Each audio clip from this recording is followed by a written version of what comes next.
Elevated blood pressure. Introduction. Blood pressure is the force of blood on the walls of the arteries. Select true or false. Correct. Health problems can happen if your blood pressure is consistently high. Is chest pain the main symptom of elevated blood pressure? Select yes or no.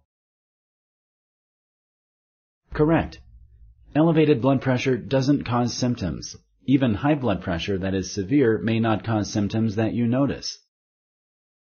High blood pressure usually develops gradually over many years. Select true or false. Correct. Hypertension is known as the silent killer. Elevated blood pressure is likely to worsen and develop into hypertension without treatment. Which of the following can help lower your blood pressure? Choose one of the following options. 1. Regular exercise. 2. A healthy diet that is low in sodium.